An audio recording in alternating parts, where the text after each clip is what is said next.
Snipers were everywhere. The snipers were up in that house. And a sniper hit the rim of my helmet.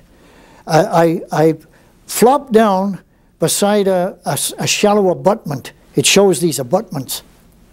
And most of the guys were up against the wall and just piled that high, see. And they tried to get the Bangalore torpedoes up and to blow the wire. And then in one case, the Bangalore torpedo came back down and exploded among their own men. And the hand grenades, the fellows that were trying to throw hand grenades through the slots, they'd get hit and they'd pull the pin and they'd drop the hand grenade. They'd get hit just as soon as they'd pull the pin. It was unbelievable, unbelievable. Absolute massacre. So I'm down there getting my bearings because I'd lost track of my platoon. I wasn't with my platoon. And so, you know, you're waiting for orders. You're waiting for orders. You've taken orders for the last 4 years, so, or 2 years, whatever it was. So you don't just go in and do things. You wait for orders. Anyway, finally, these mortars were coming all up the beach. And the stones were multiplying the shrapnel.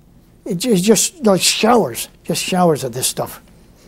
So the last one that landed, I tilted my helmet and turned my eyes away because I was worried about my eyes.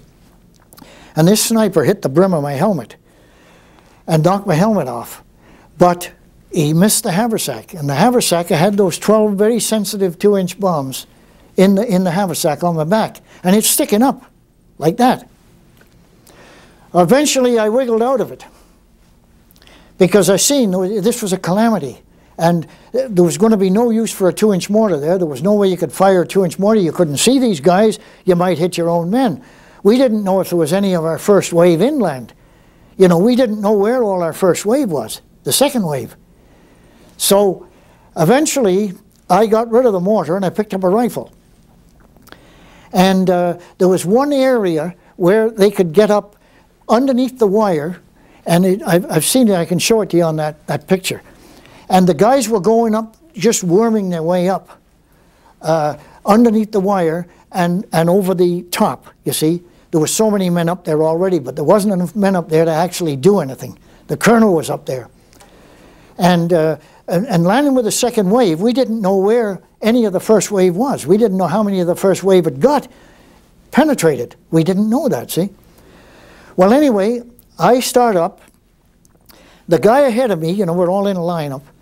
And he received a direct hit just as he'd reached the summit. This was pretty high. And he slid back down, and he took the rest of us down to the bottom. By then, the snipers had realized that men were scaling there, you see, in that particular place. So anyway, later on, we could see it was a lost cause.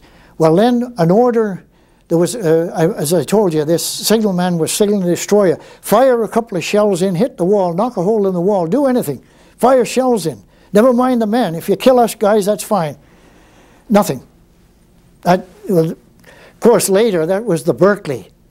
And the Berkeley was hit by a bomb and damaged, and then another British destroyer torpedoed it and sank it. So that was the destroyer that was off the beach, Blue Beach. Berkeley, the HMS Berkeley. I seen it, and it made me feel sad to see the ship hit, you know. But anyway, later on, there was 3 orders to surrender. Orders, demands. And I remember a voice from somewhere, you know, there was smoke and there were men burning alive in the wire, you know, caught in the wire with packs on their backs, demolition packs on fire. And I remember they shot one guy, our fellows. Somebody shot him because he was on fire in the wire and he couldn't get out. So they put a bullet in his head. And it was just, you know, just unbelievable. This is our first action.